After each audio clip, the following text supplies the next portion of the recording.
Start.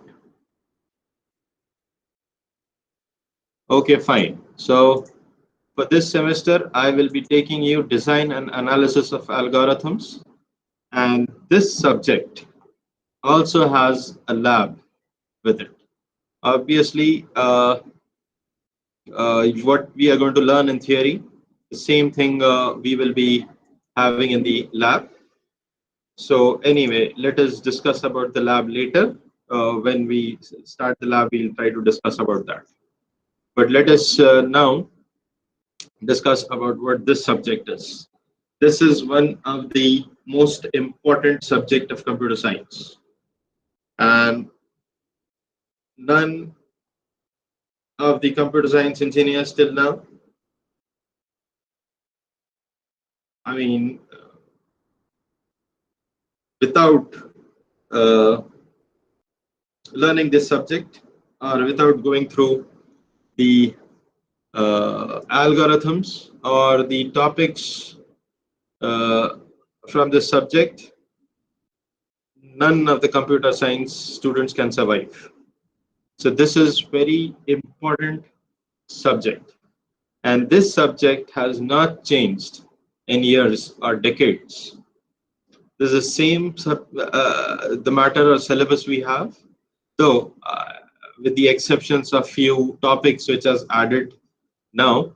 Apart from that, this is the core subject of computer science engineering. Now, before we go into the depth of the depth of the subject or into the contents of the subject, let us briefly go through what this subject is about. This subject basically describes about how to design algorithms with respect to the efficiency. Now, obviously, algorithms should make logical sense, but for a problem, we may have two or more solutions. Or to solve a problem, we can write two or more functions, or more than one functions. One may be better than the other. So what we are going to learn in this subject is which solution for a problem is better or the best. Now this starts with some of the theoretical aspects of how to measure the performance. That is basically the topic of the first part of the first unit. Then we move on with the basics of data structures or primitive data structures. That is, some of the concepts or the things which you have already seen in data structures in your second year. Then the core of the subject starts from actually this is the second unit. Now here, to solve any problem, when we devise an algorithm, they are basically classified or can be categorized into divide and conquer approaches, greedy approach or greedy method, what we call, dynamic programming, backtracking, and branch and bound. Now, these are the various techniques or various methods using which we can classify any real world problem. So, I mean, these all topics we are going to cover in subsequent units.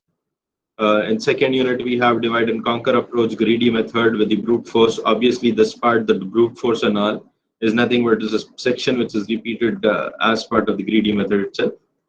And then in the third unit, we have dynamic programming, backtracking, and branch and bound.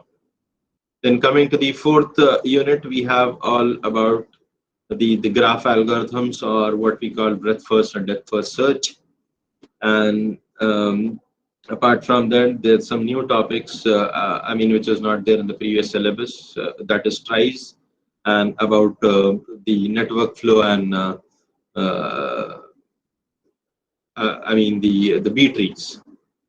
Then coming to the fifth unit is which talks about whether the classification algorithms into deterministic and non-deterministic, as well as into polynomial time or non-polynomial time. That is, some algorithms or some problems cannot be solved at all. I mean, there are some basic problems also which cannot be solved at all. So we have to put some constraint into those problems to solve them. So what we call it as NP complete and NP hard problems. So this was just the overview of what the syllabus is there, what the content is. Now, basically, in a layman terms, if I have to describe about or talk about this subject, I can say that without this subject, we would not have had uh, Google existing today. We may not have had Facebook or even the Amazon existing today. So what all, if you look in terms of the how Google works, it's nothing but it's all graphs. It's all about sorting techniques. It's all about searching. So that is how Google works. If we talk about Facebook, it's again the friend suggestions, the complete the logic behind the Facebook. I mean, someone posts some message on the wall, and then that is sent to the friends. And some friends we get suggestions for friends. All this is nothing but graphs and trees. And when we come to, I said that even Amazon would not have existed today. It's nothing but sometimes some things you may find in the somewhere in your syllabus you may find traveling salesman's problem. This is nothing but the entire Amazon itself, the how delivery is done, as how salesperson, I mean, starts in the morning, tries to deliver all the packages, and then comes back. Obviously, Amazon agent is not a salesperson. Amazon agent is a delivery boy, but the same the concept of traveling salesperson is applied here. So anyway, this was the very basics of what this subject is about. So if I say this subject is very important, and everyone should know or has to have. It's just not like you will be just studying for exams or so. You have to apply your mind to understand the subject. Just by reading or by hearting some algorithms, it may not be sufficient for you in the later days of your career. The other thing is, most important, is this subject is mostly mathematical. It's not like theory and all. I mean, we have to solve some problems. We have to solve some equations, or we have to solve the algorithms itself. So, most of the part of this subject is mathematical. Now, having said that, let us move or jump into the topics. So, we will start with the first thing of describing what an algorithm is.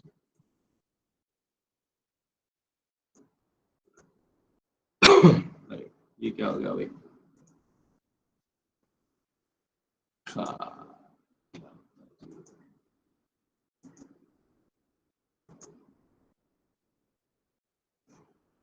Okay. Now, before we define a formal definition, or before we discuss the formal definition of an algorithm, in a common way or common terms, algorithm is just like a blueprint. It's like a plan. Now, if we take an example of constructing a building or constructing a house or an apartment.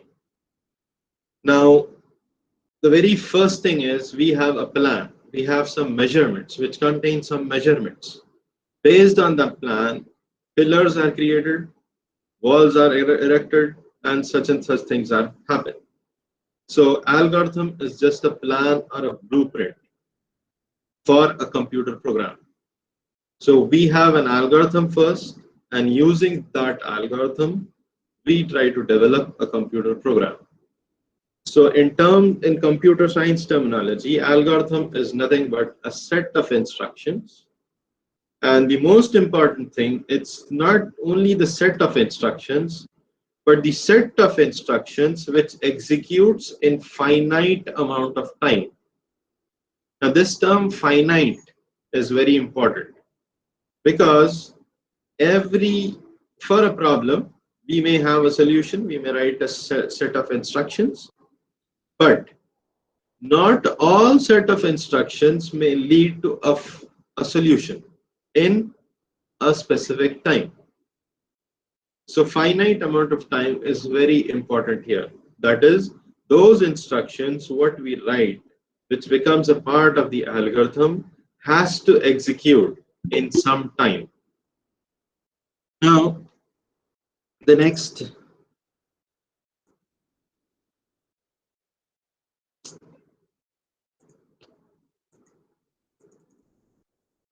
now let us take an example.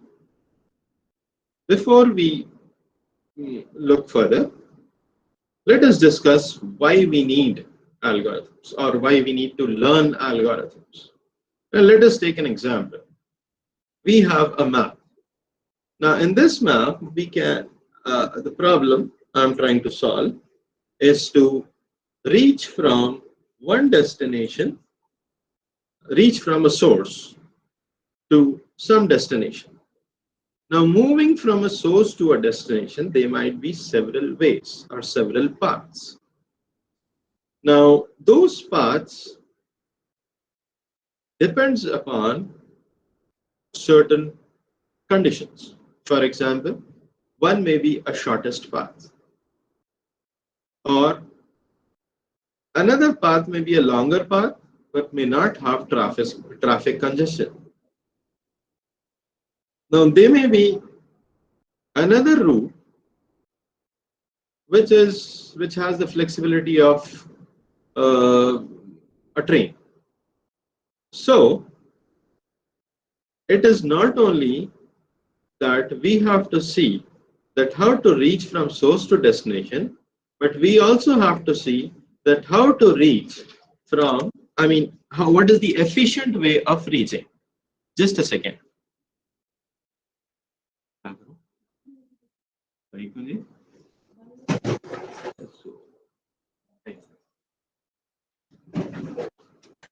Anyway, let us continue. So the problem is to reach from a source to destination. There may be several solutions or several paths in this case. One path is it may be a shortest route in terms of distance. The second solution is we may have another path, and that path may be longer but without traffic congestion. Then the third solution is that we may have a path which from where we can utilize a train service. Now we have to choose among these three solutions, among these three paths, the path which is efficient. So now when we compare these things with our algorithms, to solve a problem, we may have several algorithms which performs the same task. But we have to choose, or we have to devise, or we have to use an algorithm which is very efficient among the existing solutions. So that is the main thing why we learn algorithms. That is, we have many solutions. From among those solutions, we have to find a better solution or an efficient solution. So if you see this, this route may take 8 hours, 8 minutes. If you see, if I'm starting from this McDonald and reaching to this 890 Madison Avenue, from McDonald, I can take this path, which may be a shortest path, which takes 8 minutes. I may take another path, and it says 5 minutes here. And this path also says 5 minutes. So this may be the shortest path, which is 8 minutes in terms of distance, but there may be traffic congestion. The same way, I may take a longer path in terms of distance, but I may reach earlier because there may not be any congestion. So what what we usually do is we try to choose a path which is efficient, or path which takes me from source to a destination in a lesser amount of time. That is what is efficiency in terms of moving from one place to another. So that is how when we have uh, when we have a problem, we may have several solutions. The same way, we may have several algorithms, but we need to choose an efficient one or the best one. That is the reason we learn algorithms. So there should be a mechanism to compare the algorithms. That is what I said. We need to choose the best one. So how do we know which one is best? So there has to be a mechanism. That mechanism is nothing but we need to predict its performance. This performance we're going to learn later depends upon two criteria. One is the space and the other is the time. That is, time is nothing but how much time it takes to execute that algorithm, and space is nothing but amount of resources or amount of memory it utilizes. So that is why that is what algorithms are, and that is why we learn algorithms. Now let us look at the formal definition of an algorithm. An algorithm is a finite set of instructions that accomplishes a particular task, that is, that solves a particular problem. An algorithm depends upon the following criteria. What we see, what 5 criteria is what you see here. That is, the first criteria is that every algorithm will have some input. Without input, you cannot have an algorithm. You have to give an input for an algorithm. Then, after the set of instructions are executed, we get an output. That is, an algorithm, after executing the set of instructions in finite amount of time, has to give an output. Ultimately has to give an output. Then the next 3 criteria, that is definiteness, finiteness, and effectiveness, we will try to look at them using an example. So these 5 criteria are, and any algorithm has to follow these 5 criteria. Now let us take an example of ordering a pizza. Now, actually, the problem is I am feeling hungry. When I feel hungry, I have to eat something. Anybody feels hungry has to eat something. But here, it is not eating anything, a burger or a pizza, or have, I mean, a specific thing in this, the problem is, I want to eat pizza.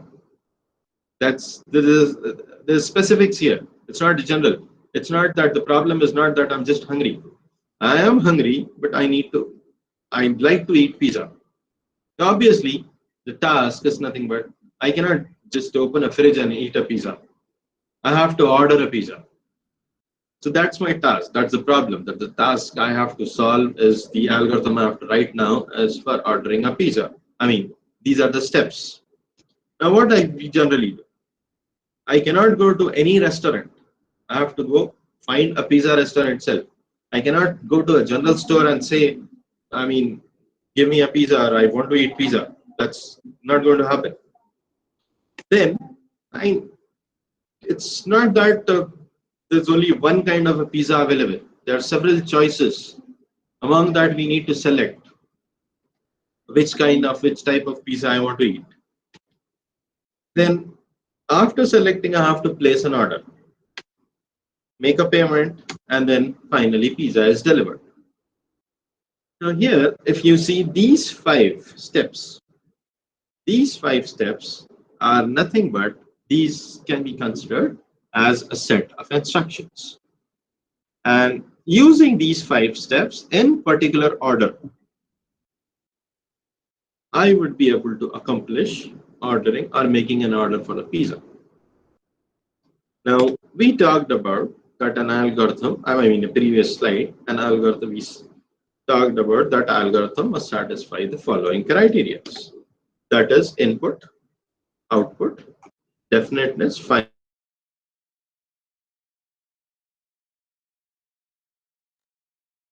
these criteria are. So definition is fine. The algorithm is a finite set of instructions.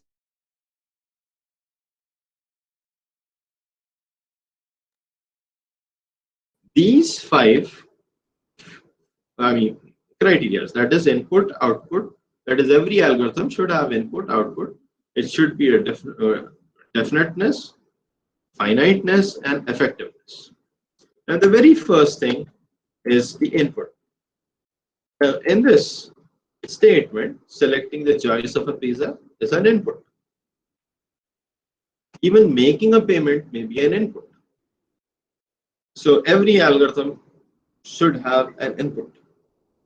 Then, when we talk about output, at the end, delivery of a pizza is an output. So that is considered as an output, the final result of this accomplishing this task. Now, definiteness. Now, definiteness means I cannot go to any restaurant. My statements or my instructions should be definite. That is, in this case, it is finding a pizza restaurant. I cannot go to a Lebanese restaurant and order a pizza. Or I cannot go to some general store and order a pizza. So statements have to be definite. It has to be specific. So that's what definiteness talks about. Then what about finiteness? Now finiteness is the order in which these things comes. I mean, these statements are defined. Are in sequence. For example, I cannot first select a pizza, then make a payment, or then try to find a pizza restaurant. So I have the statements should be in sequence, one after the other. It has to be executed in certain order. And the last thing is about effectiveness. Effectiveness talks about that every instruction should be specific. Along with it being specific, every statement should be so simple that it can be understood or it can give a solution to a larger problem. For example, I cannot just have, for ordering pizza, I cannot just find a restaurant and I cannot just say that pizza is delivered. I cannot just have these 2 statements in my algorithm, but because these 2 statements do not define the minute details which will be there, or the minute instructions which has to be executed in sequence for ordering a pizza. So if I just say find a pizza restaurant and pizza is delivered, that doesn't make sense because it is missing the details, that is the internal details of how things work. So effectiveness basically says that each instructions what we have should be understandable, should be a minute instruction, that is which can be easily executed. So this is what is about a formal definition of an algorithm which has these 5 criteria.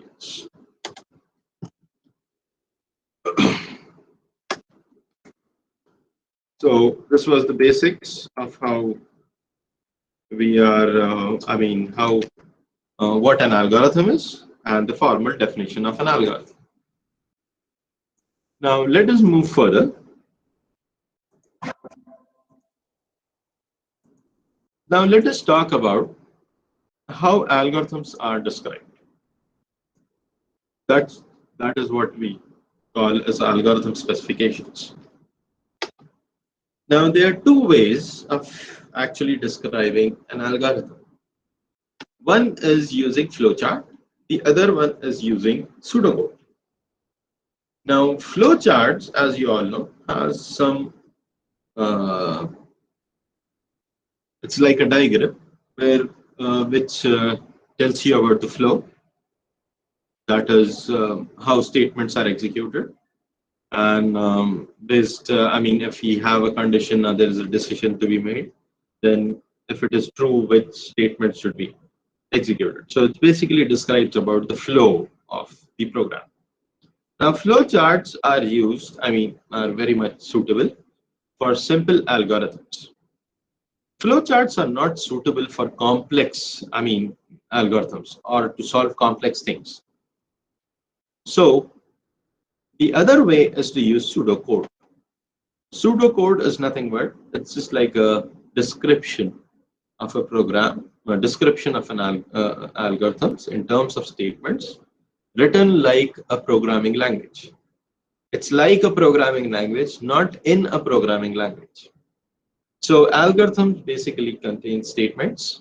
I mean, there is a body for the algorithm, and that body contains statements. And these statements are easily understood, and they are independent of a programming language. And pseudocode is generally using pseudocode, we try to solve complex algorithms.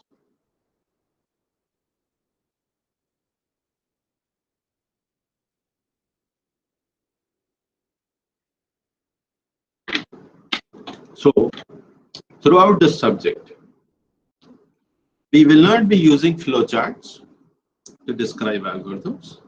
We will be using pseudocode because we are trying to solve not simple problems. We are trying to solve real-time complex problems. So that is why we, throughout the subject, we will only be concentrating on pseudocode or how algorithms are written, or we will be seeing algorithms written in pseudocode. Now, the pseudocode, to create an algorithm in a pseudocode, what we have is these 9 different components. The first one is the algorithm definition. Now, as I mean, you might have heard about the how a function is defined. The same way an algorithm is defined. The algorithm will start with an algorithm as the keyword, then followed by the name of the algorithm, and within parentheses, the list of parameters what that algorithm takes. Now, they may, for a function, they may be, they may or may not be arguments or parameters, list of parameters. But algorithm will definitely have at least one parameter. Remember, that is what one of the criteria, that is input. We had as input. So an algorithm, though a function may or may not have a parameters, they may or may not use parameters, but an algorithm will definitely have at least one parameter, followed by parentheses, and within parentheses, that is the body of the algorithm. Then the next thing is comments. Comments in algorithms are when we write a pseudocode, just like double slash tells us that it's a comment. That statement has, I mean, is not executable or will not be executed. Then assignment statements are done using this colon equal to, using colon equal to. This is the assignment statements. So everywhere in the algorithms you may find assignment statement, not just equal to, that is j equal to 20 is, this is not the correct way, though in a though all the programming languages we use this way to assign, But since a pseudocode or algorithm is independent of a programming language, so we use colon equal to as the assignment operator, or I colon equal to 10 is known as the assignment statement. So we use it this way, not the J statement. Then blocks of code is written using parentheses. That is, for executing, we may have compound statements or we may group multiple statements together. That is known as a block. So in this case, if you see, starting from the parenthesis till the end of the parenthesis, this is a block. So I colon I assigned value 10, J assigned value 20. These are two statements, or these are multiple statements, which forms a block because they are within parentheses.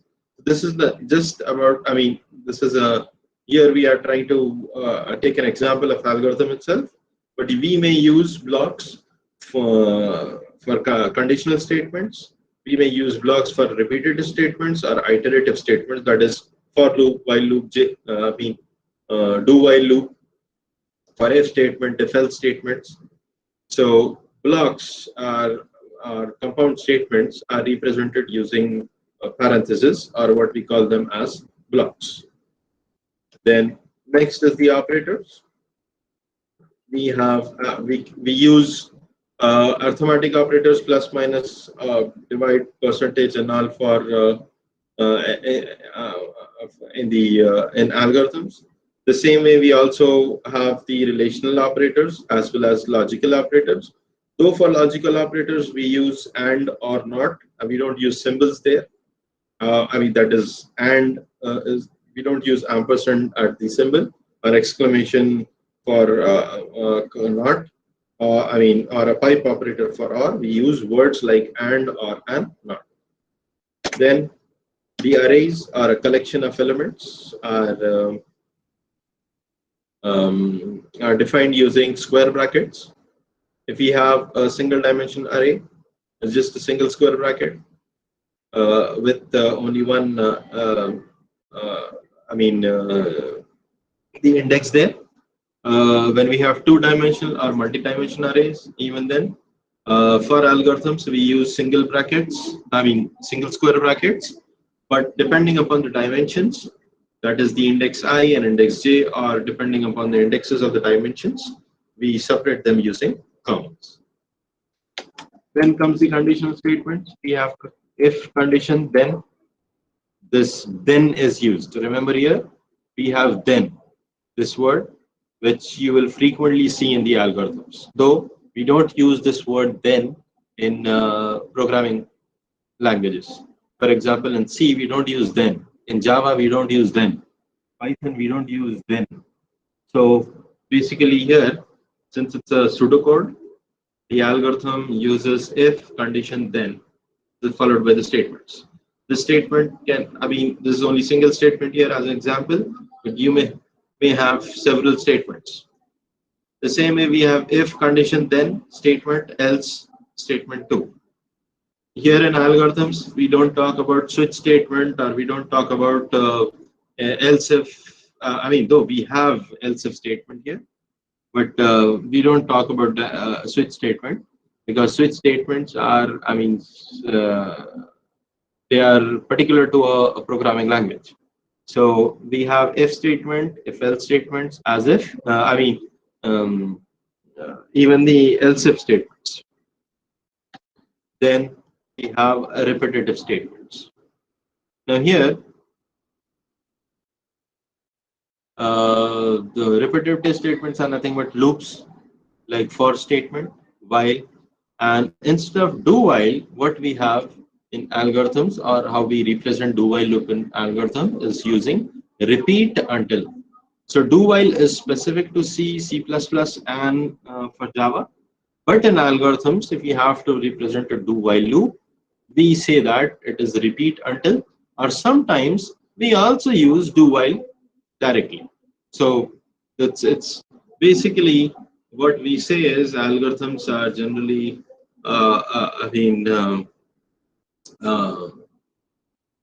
written in is independent of any programming language, but you may find certain statements which look very much similar to some of the statements that are with respect to C, C++, and Java. So here we have a while, which is a keyword, and then the condition, depending upon, and followed by do. And if this condition is true, then statement one will be executed. The same way, the for loop, what we have is for variable we assign. So this is basically an expression. We don't use semicolons directly, but we say to some n, which is like the condition step of 1 or 2 or -1. So that way we have repetitive statements.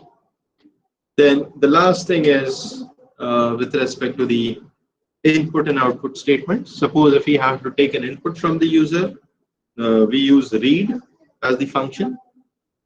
Now, sometimes we need to take an input from the user, but usually the inputs are provided for the algorithm as a parameters. Then for an output, we have write as the method. So this is similar to your scanf and printf statements of C, or cin and cout statement of your C++, or I mean this the out statement. For example, your in Java, if you say you have system.out.println. So these are the basic things, or what we say is about how algorithms are written. There are 9 components which we may use to devise an algorithm, and so that is what we call them as algorithm specifications. Now, let us look at before we end this class, let us take an example and let us look at how or what is the approach we apply to solve a problem. Now, let us look at a problem of finding the maximum from the n given numbers. So we have n numbers, like in this case, we have 5 numbers here. Now, we need to find the maximum number among this 5 numbers. So the problem is among n numbers. Now, in this example, I have 5. We may have n numbers. So what do we do? This is in computer science considered as a problem is general problem. Problem is general. That is, I have a collection of numbers, a collection of elements. I want to find the maximum. Who is highest among these numbers? So I have an array A, and if I have to solve this using computers, what I do is, or using program, or have to devise an algorithm. This collection of numbers is considered as an array, and this array has 5 elements that is represented by its index from 1 till 5. Though in programming language you start the index, or we say that the first element starts with the index as 0. But in algorithms, or whatever algorithms you may find throughout the subject, always the first element starts from index 1, goes till nth index. So remember that is what is the difference. So here, starting from first element, which is at index 1, till the last element, which is at index 5. So all these numbers are represented as an array. Then the next thing is, so here I have n as 5. The next thing is, in general, what do I do to find the maximum element or maximum number? I start with the first number, that is 84. I store that number, and then so let us say that I have a statement result equal assignment a of 1. That is, I'm selecting the first element, storing it in the result. So right now that is my maximum element, but there are several other elements also which we need to traverse and find whether some element may be greater than this or not. So we move to the next element. 47 is not greater than 84. So to move from or to traverse all the other elements, what we do is we have a for loop where we start I, that is start from the second. We take an index, start from the second element, go move on till the last element n. In this case, n is 5, and then we compare whether the element 47 is greater than the result. Result is the first element we have stored. If it is greater, then what we do, we change the result. But right now it's not greater, so we move to the next element. So this for loop for I 2 to n, and this condition traverses till the end. So 21, even 21 is not greater than, so this is false. So for loop is executed again. We move to the next element. We find 96. Now is 96 greater than 84?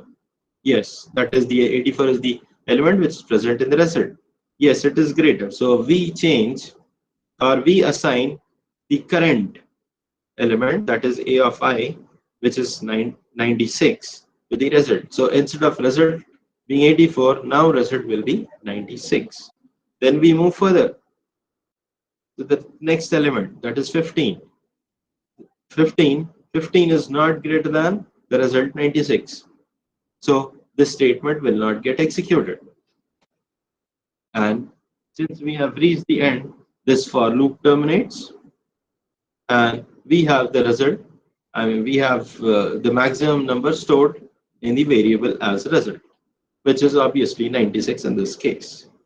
So this is how we perform, or try to take a general problem of finding the maximum from a number and devise steps. These steps are nothing but instruction. That is, the first thing is result. It's an instruction.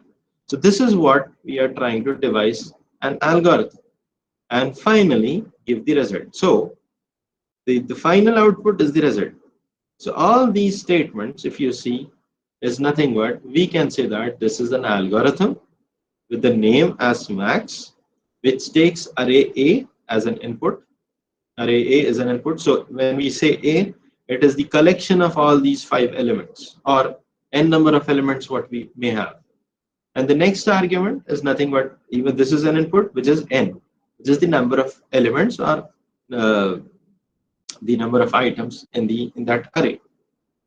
And all the statements within the parenthesis nothing but forms a part or the body of this algorithm. So this is how we can take a problem and devise certain steps or instructions, and we can create an algorithm to solve this. Now this is one of the way of writing an algorithm. Now we may have several other solutions. That is, in this case, I'm starting from the first element and moving till the end. Sometimes I may, there might be another solution. Start from the last element, move till the first element.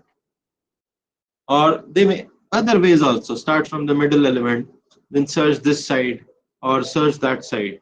So it depends. That is, it depends upon the problem. So for every problem, we may have several solutions. That's the same way we may have several algorithms. Now let's move further. Actually, I have another problem, sorting and collection of elements. Now, solution is simple. We have an unsorted array or unsorted elements collection.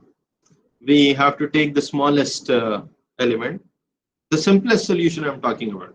So this may not be an efficient one, but a simplest solution.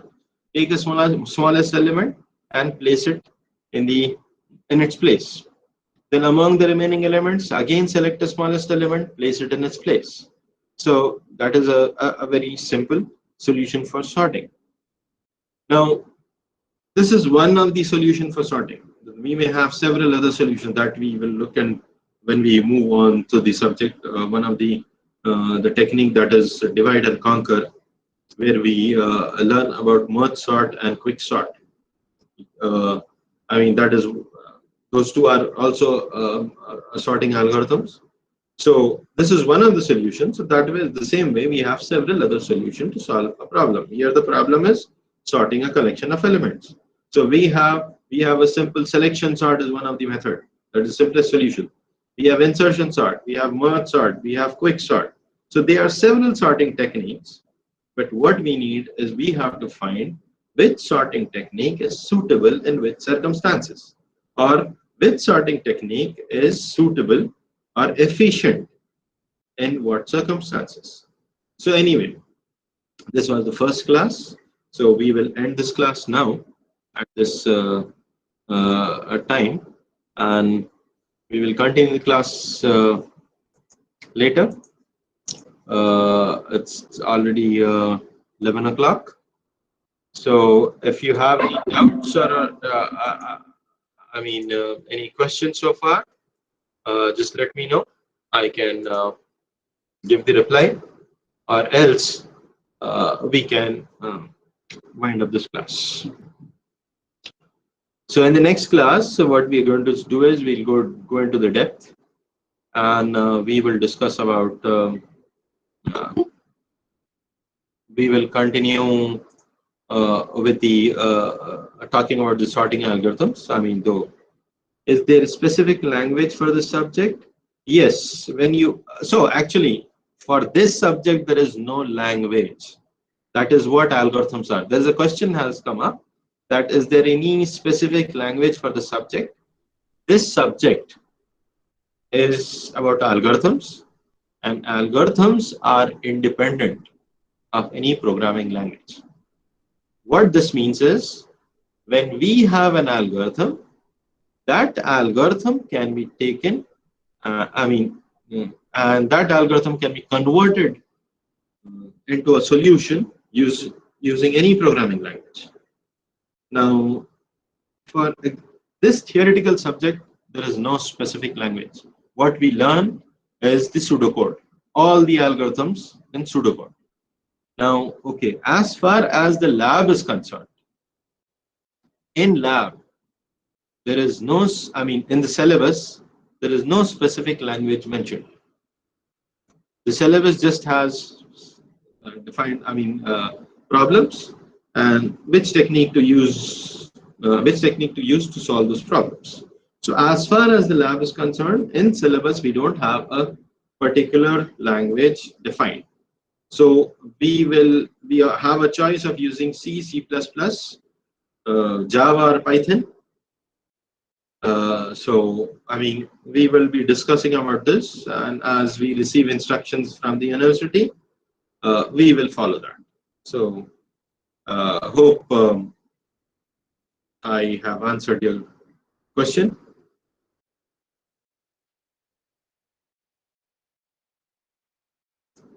So anyways, are there any other question? So if there are no other questions, then in the next class, we will continue with the topic. We have seen the sorting part. So we will continue with that sorting slide and move on with the other rest of the details. So anyway, thank you very much. And let us end this class. Everyone just log out and you can join the other class. Thank you.